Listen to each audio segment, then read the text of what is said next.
You read all day, but you probably never thought about the letters themselves. Tons of work go into their design, and tiny changes can make reading easier. Check out these two sentences. Which one is easier to read? You probably say this one, but you can't explain why. The two fonts were created 400 years apart, and designers spent centuries figuring out what makes letters easier to read. And then we started over. We invented computers. Reading on them was brutal, and fixing it took clever engineering, like this from Microsoft in 1998. I'll show you the hidden engineering behind every letter and what you can do to make your own screens easier to read. This video is sponsored by Opera. More on them later. I bet you could read this. Strange, right? And also a polar bear's liver is a murder weapon? Let me explain. The reading thing, not the bear. You know when you spot someone you know in a crowd? You don't scan their face one piece at a time. You see the whole face together and your brain recognizes who it is. Reading works the same way. You see all the letters at once, which is why scrambling the middle of a word slows you down but doesn't stop you. But none of this works if your brain can't tell the letters apart. Historically, letters weren't always easy to read. Take blackletter, which Gutenberg used to print the first Bible in 1455. Here's a paragraph again. You can read it, but you have to work harder for every word. The N looks like the U and the H looks like the B.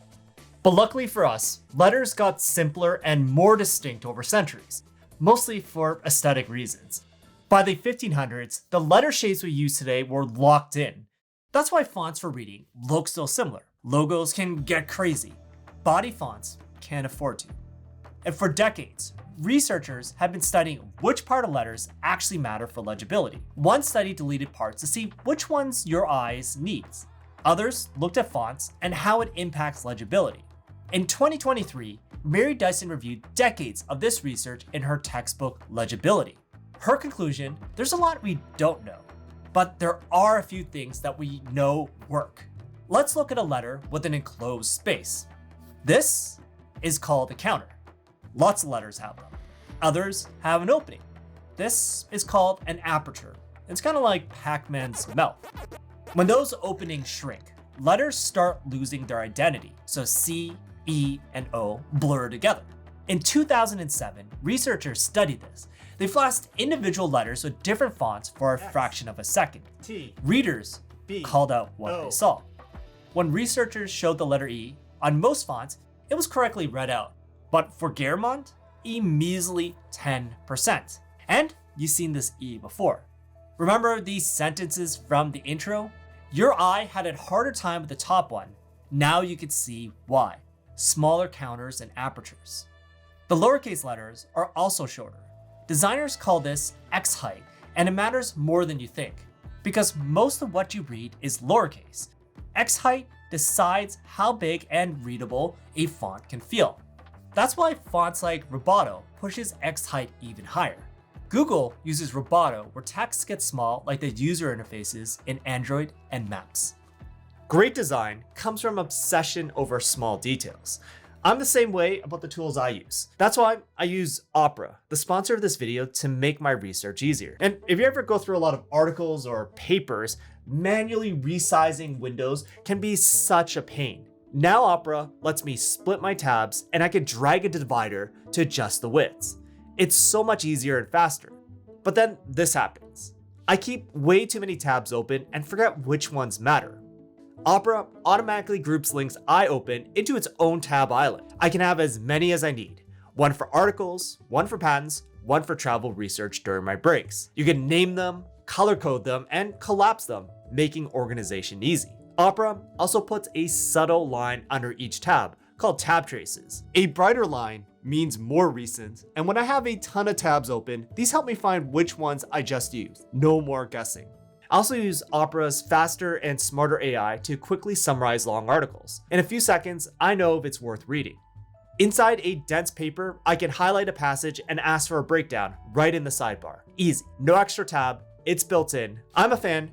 Check out Opera Browser, link is in the description and pinned in the comments. Thank you, Opera. Now back to our story. Today, reading is wonderful, thanks to the letters and everything around them, like spacing and layout.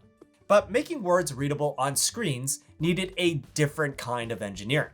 One of my favorite documentaries, Farewell, Itaewon Shirlu, captures one of the moments print started becoming digital. It's the last night of hot type at New York Times in 1978, and newspapers were assembled on large blocks. Giant machines casted lines of type in hot lead. This was an amazingly skilled but incredibly laborious process. That night, these machines went away and the New York Times moved to computers. It was faster. Type it in, print it off, glue it on. Say goodbye to lead poisoning. The computer revolution was also happening in offices, homes, and schools. But the screens they all sat at looked like this. The letters were coarse and reading was harder. The reason our phones look so good today is the same reason screens looked so bad back then. Zoom in with me. Your screen is made up of small rectangles that change color, called pixels. Letters are gorgeous because you have a lot of them. Watch what happens when we reduce the pixel density. Letters get coarser and more horrible looking. So designers now needed to create fonts that work on low resolution screens. Letters used to be drawn pixel by hand. But as we wanted smoother shapes, things changed. Fonts couldn't be drawn pixel by pixel anymore, and then letters could come out looking like this. Here's why. Modern fonts are math. Each letter is a set of curves that create an outline. Your computer then tries to match that shape to the pixels it has. At its simplest, if an outline covers the center of a pixel, that pixel turns on. If not, it stays off. But this can break letters. Take this lowercase m. When it meets the grid, one stem renders extra thick. The legs on the bottom vanish, and one of the arches doesn't connect. Depending on the size, there's all sorts of weird errors that can pop up. Engineers solve this with hinting, which is a set of instructions that tell the computer which parts of a letter to protect.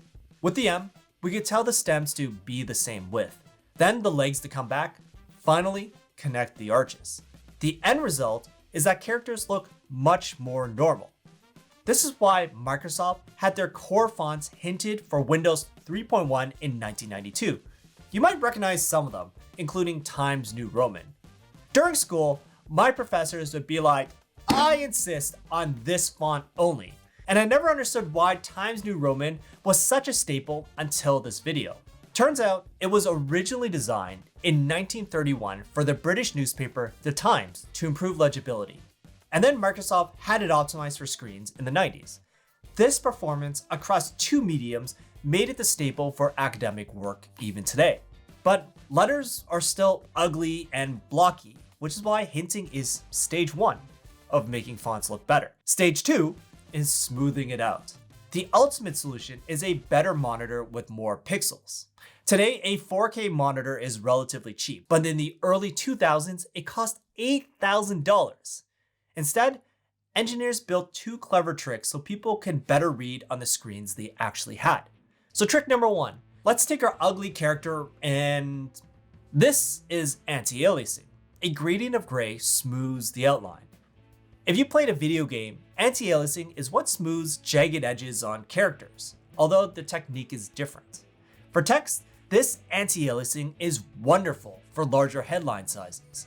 But at smaller reading sizes, it turns blurry. This is where invention number 2 comes in. Launched in 1998 by Microsoft, it's on all Windows machines today. Here's Bill Gates. How do we get the world to be fully digital? Even I don't read magazines off of the screen. We just don't have the screen and font quality that match the printed page. Microsoft was pushing ebooks and Office, and the quality with anti-aliasing was looking like this. Kinda awful. Bill Gates then brings in the developer responsible for the fix. And in walks this big, burly Scottish man wearing a kilt. This is Bill Hill. So what we did was we started looking at this to see what we could do in software. I want to show you a piece of text, a before and after piece of text. If you look at the L's, for example, on the left, you see that they're jagged. They're much smoother on the right. And basically what we do, the technique we use, triples the resolution of an existing LCD screen in software. Oh, Bill. This technology is called Cleartype, and I have here an older LCD monitor to show you what it does. Wait for it. Now. Cleartype exploits the technology on LCD screens. Remember how they're made up of colored rectangles called pixels? Zoom in further. Each LCD pixel is made up of 3 colored stripes: red, green, and blue. And when all 3 turn on, the colors mix and you get white. All 3 turn off, black. All 3 on but dim, gray. If you remember, anti-aliasing dims the whole pixel to smooth an edge. Cleartype, instead, can light 1 or 2 of the subpixels, which is how you triple the resolution and produce a smoother curve on each character. But wait, wouldn't you see the colors? Here's the trick. Your eyes see brightness more sharply than color. So when you zoom out, the color fringes vanish, and what's left is a sharper letter. Now, I'm skipping a lot of complicated details here. For example, patents describe how it uses filtering to reduce the color intensity so your characters don't turn into clowns, which your eyes will notice. Windows launched Cleartype in 2001 with Bill Hill giving a demo to Al Gore when he's vice president. Apple licensed the same tech and rolled it out in 2002. Most of you watching have used it, even if you didn't know about it. And inside Windows today, there's a tool to tune it, except it's kind of useless because Windows mostly stopped using Cleartype in 2013 and Apple removed it completely in 2018.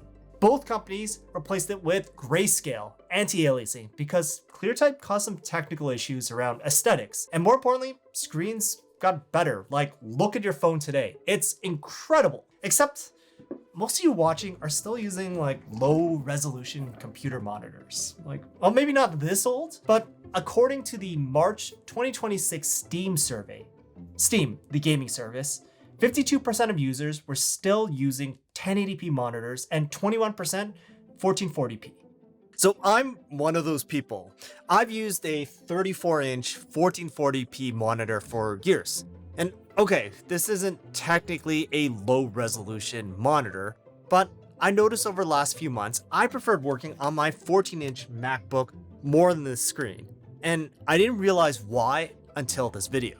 So my ultra wide has half the pixel density of my laptop, so the letters are fuzzier, which I find way more tiring to look at. And I wanted a sharper monitor for better legibility, and here's what I found. The value sweet spot is a 4K 27-inch monitor.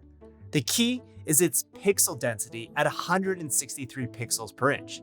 Those tiny colored squares, way more than the 90 to 120 on the most popular sizes. And they're finally affordable. They can be under $200 on Amazon. But because I also use a MacBook, I'll probably have to spend 3 times more for a 5K monitor because of Apple. If you read or write all day, a sharper screen is probably one of the best upgrades you can make in 2026, and plenty of other people agree. If you want to go deeper on any of this, monitors, font rendering, readability, I've got links below in the description. For example, the Legibility textbook by Mary Dyson is a fascinating read. It covers things I didn't get to, like why serif fonts, the ones with the little legs, aren't actually more legible than sans serifs. One more thing, I didn't get paid by the 4K Monitor Association. Opera did. If you need productivity features, check them out. Link in the description below. It helps support what I do. Thank you. See you in the next video.